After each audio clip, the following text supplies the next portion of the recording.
Donc Anne, si Samuel doit sortir de toi, sois prêt à être stérile. Qui d'autre oindra David? Élisabeth, si Jean sort de toi, tu es sur ma liste. Joseph, si ton élévation apportera la préservation au peuple de Dieu, afin qu'il devienne le peuple de l'alliance de Dieu, le peuple d'où viendra le Messie, alors prépare-toi aux ennuis. Donc le fait que Satan ne vous laisse pas vous reposer devrait vous dire le rôle que vous jouez dans l'agenda de Dieu.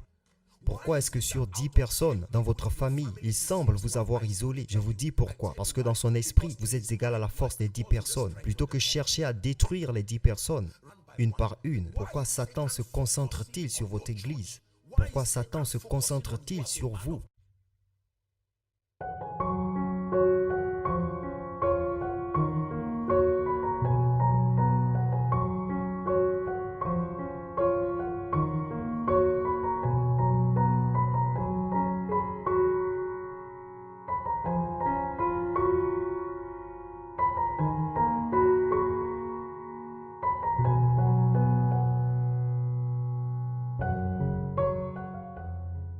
Nous avons, je suis sûr, dans cette église, des membres du Parlement de cette nation, de l'Assemblée nationale, du Sénat. Et savez-vous, tout ce qu'ils font, c'est d'utiliser des mots, élaborer et promulguer des politiques. Et ces politiques affectent directement les gens. Elles passent par la première lecture, la deuxième lecture. Et tout ça, elles sont adoptées. Ça devient la loi. Ils sont payés pour parler. Ils parlent de leur esprit, de leur réflexion, de leur perspective. Si vous vous taisez sur votre destinée, de ce que vous ne voulez pas voir arriver, arrivera.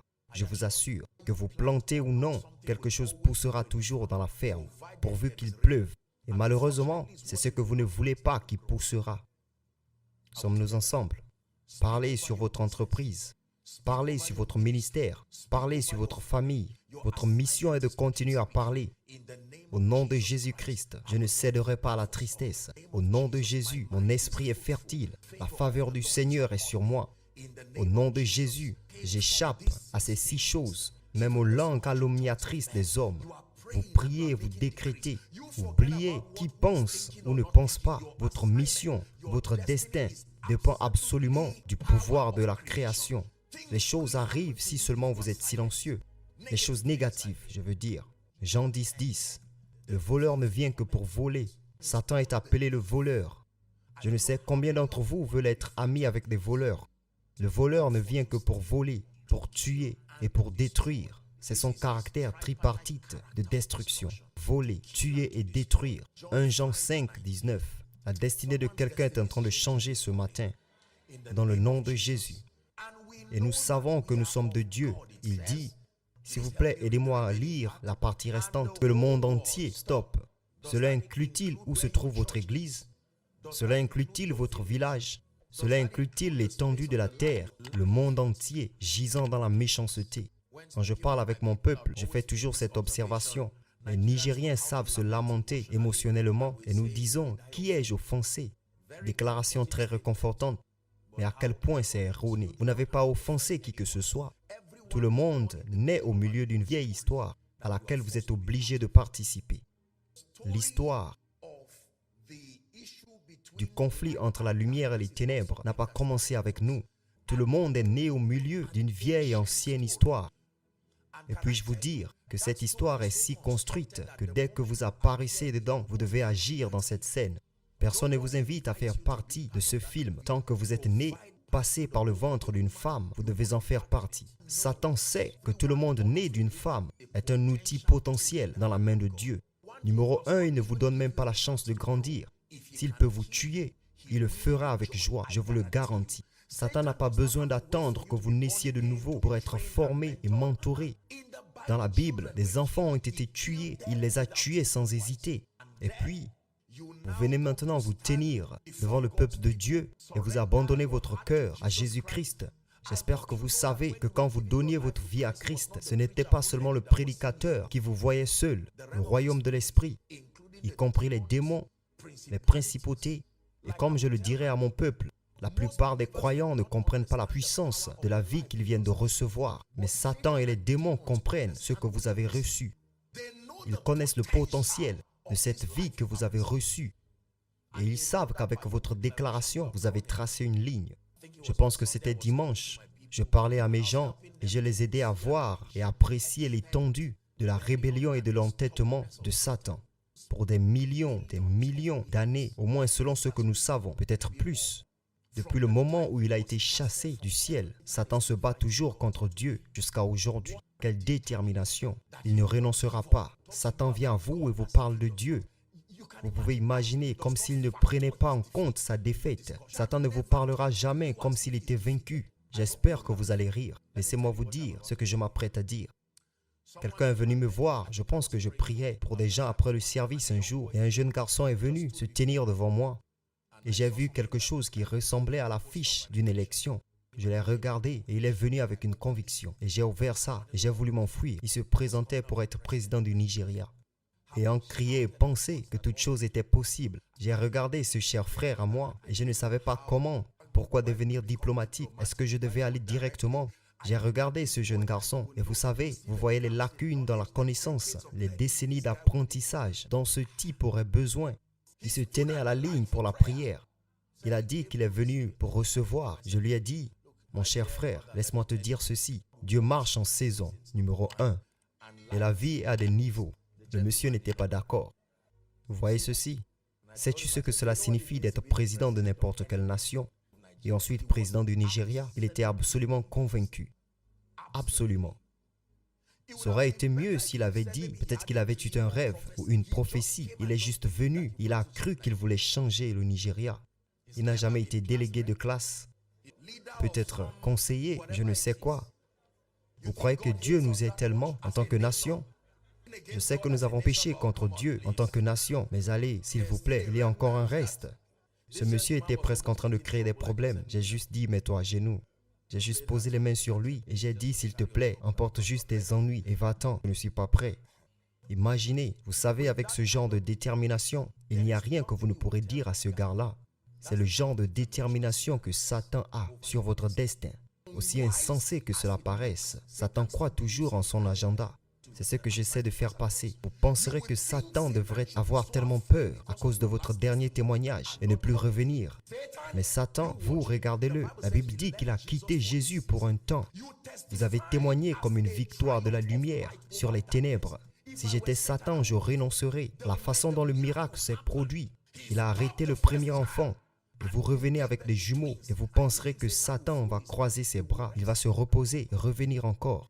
C'est le genre d'adversaire que nous avons. Si vous ne savez pas qui est Satan et son niveau de détermination, vous le prendrez pour acquis à vos risques et périls. Je vous montre la nécessité de la lutte et de la dimension intercessionnelle de la prière. Satan tuera tout ce qu'il trouve à tuer. Vous savez, Satan n'a pas d'agenda à lui. Il étudie ce que Dieu veut et crée un agenda à partir de cela.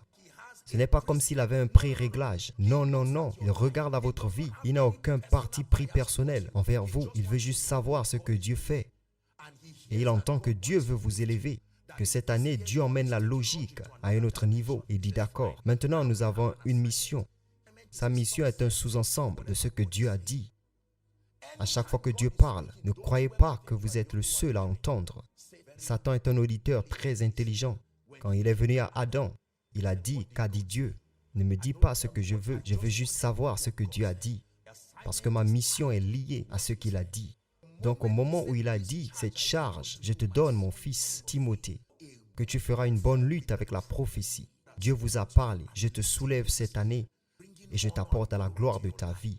Ne dites pas seulement Amen et arrêtez, vous devez vous engager. Vous allez au lieu de prière et repousser toutes ces choses. 1 Pierre chapitre 5 verset 8. J'ai encore quelques minutes. 1 Pierre 5 verset 8. Laissez-moi vous montrer une très puissante écriture. Il dit soyez sobre. 1 Pierre 5 verset 8. Soyez sobre. Il dit soyez vigilant. Que signifie être vigilant? Être vigilant signifie être sensible, ne pas être négligent, être discernant. Il dit parce que votre adversaire, pas votre patron, pas celui qui vous combat, ce sont des marionnettes. Le diable, comme un lion rugissant, rôde cherchant qui dévorer. Jésus nous a donné le pouvoir et l'autorité sur Satan. Il y a des familles qui continuent à regarder le diable les détruire et les déchirer en morceaux. Et il continue à déprimer. Il y a des vies, vous pensez que le diable veut que vous continuiez à être oints dans des dimensions toujours croissantes. Il a vu le ravage que l'onction a causé jusqu'à présent au royaume des ténèbres. Vous accordera-t-il l'accès à l'intelligence et aux systèmes et structures qui peuvent multiplier l'onction? Il le combattra bec et ongle. Satan sait ce que vous avez fait avec les derniers 10 millions que Dieu vous a donnés. Il sait comment la maison de Dieu a bénéficié. Pensez qu'il va s'asseoir et permettre aux portes d'être ouvertes. Vous ne connaissez pas Satan. Il est tout sauf paresseux et stupide. Deux choses que vous ne pouvez pas créditer à Satan. Il n'est pas paresseux et il n'est pas stupide. Apôtre, pourquoi est-ce que d'autres personnes qui ne sont pas chrétiens, ils ne prient même pas et ils avancent? Il n'y a rien qui est pro-royaume dans leur agenda. Donc Satan n'a pas à se soucier de les combattre. Satan attaque, mais en vérité, il a un protocole. Écoutez, beaucoup d'entre vous regardent le football. Si vous jouez, disons une demi-finale ou une finale, et que vous êtes censé affaiblir cette équipe, votre cible sera le plus fort des joueurs. Est-ce vrai? Si vous pouvez amener un ou deux dehors, je pense que vous avez fait du bon travail en termes de contribuer à la défaite de cette équipe. C'est ce que Satan fait. Donc le fait que Satan ne vous laisse pas vous reposer devrait vous dire le rôle que vous jouez dans l'agenda de Dieu.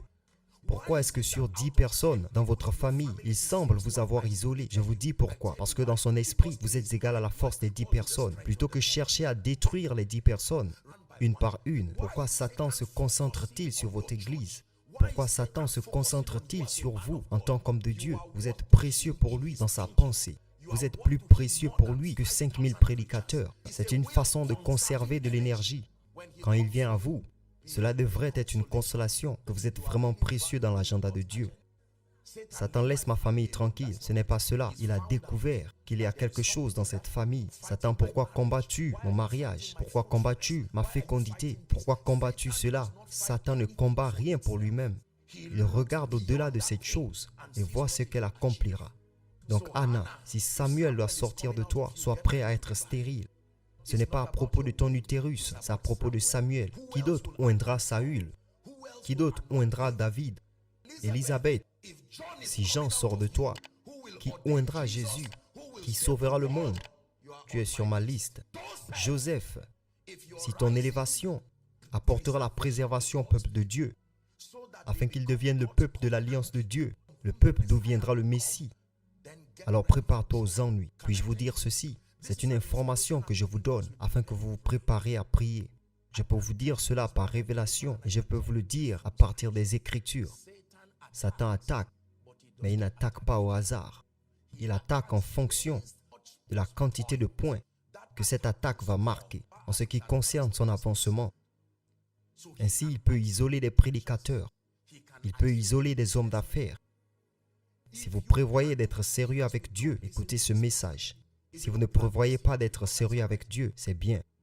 Mais si vous prévoyez d'être sérieux avec Dieu, je veux que vous sachiez que tout le monde n'est pas disposé à être sérieux avec Dieu. Dès que vous déclarez vouloir être sérieux avec Dieu, vous avez tracé une ligne avec Satan.